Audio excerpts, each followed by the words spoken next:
Everyone fights. Adults, teenagers, kids.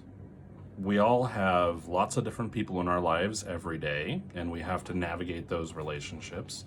And sometimes things get stressful, feelings get high, and we can fight sometimes. And fighting is stressful for everyone.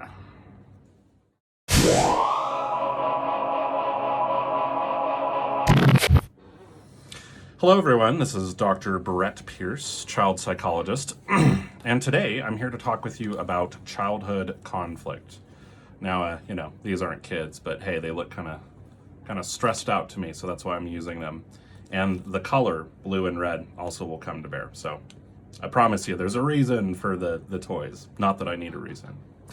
But the subject today is conflict amongst kids. And whenever you have more than one person involved in a situation, and fighting always involves more than one person, it can get very, very complicated. There can be lots of feelings, needs, thoughts. There can be a history between those two folks. And all that stuff can come to bear, and it can be really complicated to navigate. Helping kids deal with conflict is very, very challenging. It's also one of my favorite things to do in my work as a child psychologist.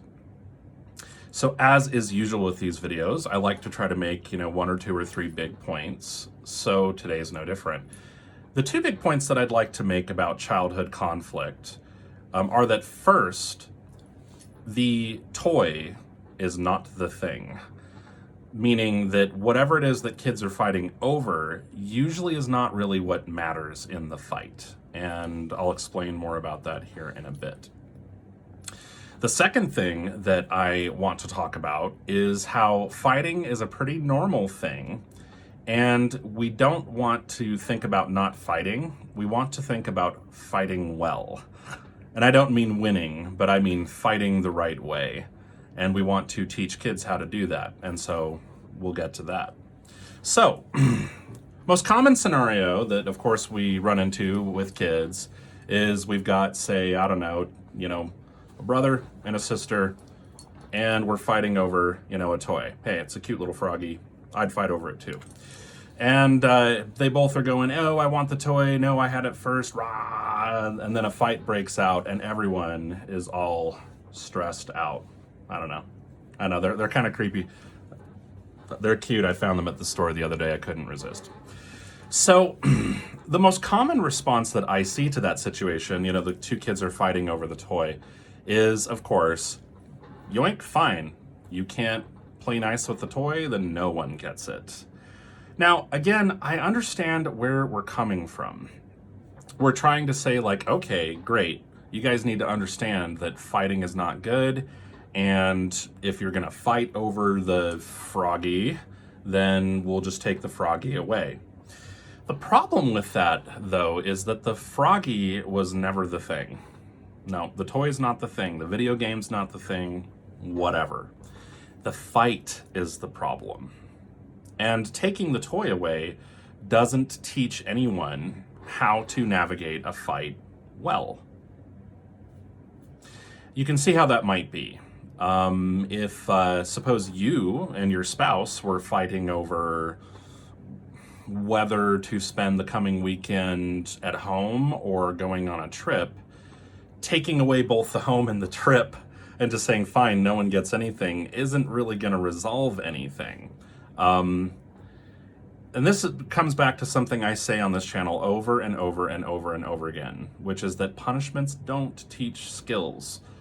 And that is absolutely true when it comes to kids fighting. Punishments aren't going to teach them how to navigate the fight.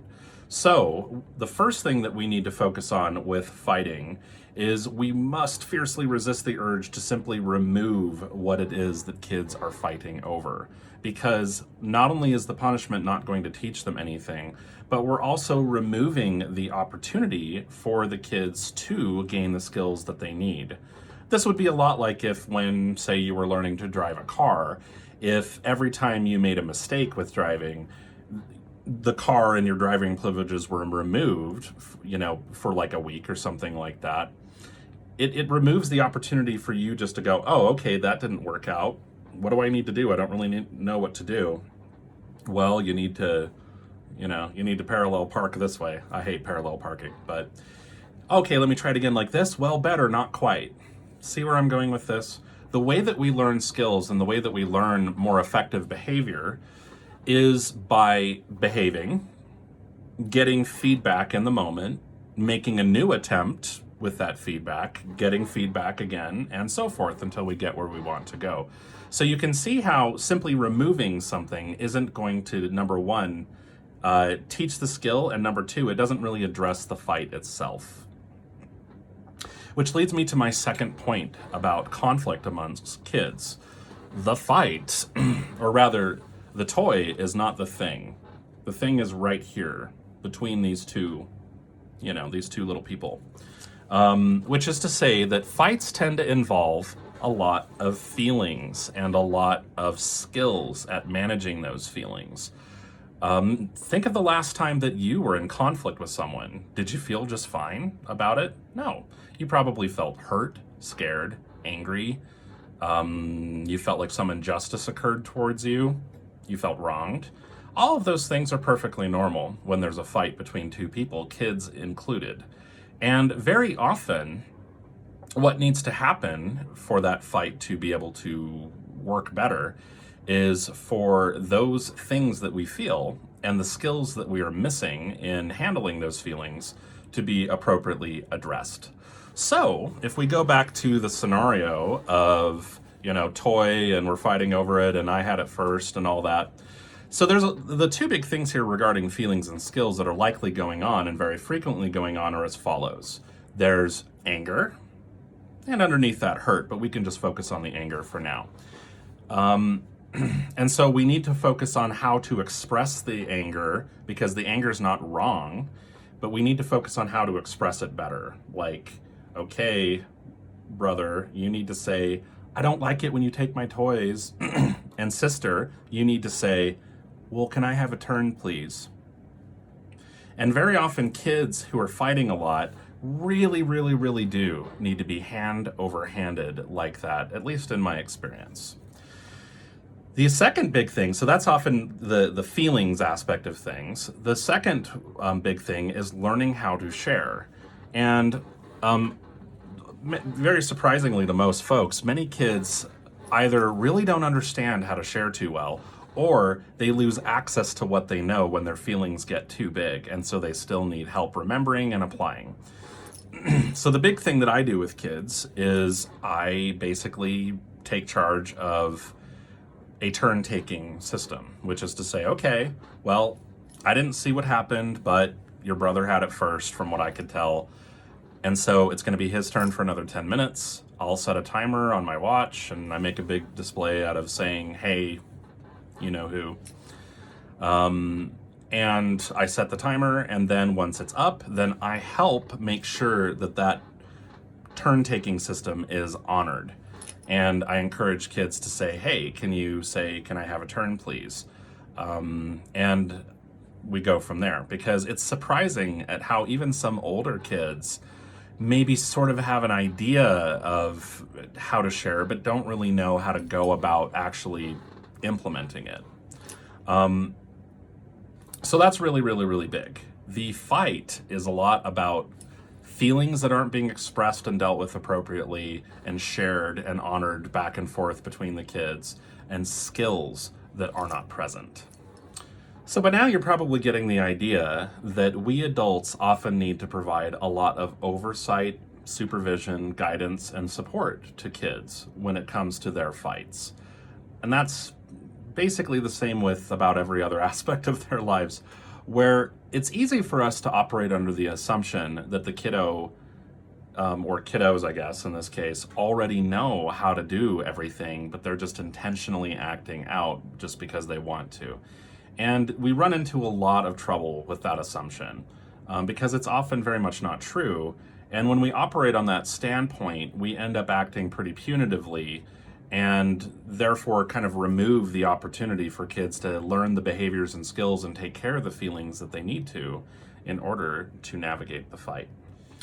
Oh, shoot. One final point I would like to make that I forgot to bring up about fighting that has to do with the different colors here is that it's not uncommon when there's persistent fight difficulties, particularly between siblings, for there to be the kind of what I like to call the loud angry one, which is to say the one who gets angry in a real obvious, loud, yell, scream, hit kind of way. And then you have what's called the quiet angry one. That's what I call it, the quiet angry. And this is the one who is more classically kind of passive aggressive, tends to be real quiet and kind of instigate quietly. And then the loud angry one, after being poke, the loud angry one then blows up. And then this one goes, help, help, help. And then this is the one who ends up getting in trouble. And we can intervene with this one all we want, and things almost seem to get worse. And that's because this kiddo is going, well, but you're not seeing how this one is, doing all this stuff. And oftentimes it's true. And so how to deal with that kind of a scenario is a little bit beyond the scope of the video. It's just more I want to bring that up because it's good not to focus on the loud angry one too much, or at least to be aware that it's not uncommon for in the fight pair for one to be sort of a quiet angry and one to be a loud angry. So just a good thing to bear in mind. So if you enjoyed this video about fighting, in which we discussed how when kids are fighting, it is not the toy or whatever it is they're fighting about that's important. So we need to not just focus on removing it and punishing the kids. Because number two, what's really going on for the kids when they're fighting is usually that feelings, often anger, and skills need to be dealt with. Dealing with feelings and learning the skills we need to navigate the interaction, like sharing. So thank you for listening. Please do feel free to subscribe by hitting a button down below. I was about to lose my train of thought. And go ahead and hit a bell notification so that you can be notified when my next video goes live. And please feel free to give me a thumbs up. This is Dr. Brett Pearce, child psychologist, signing off.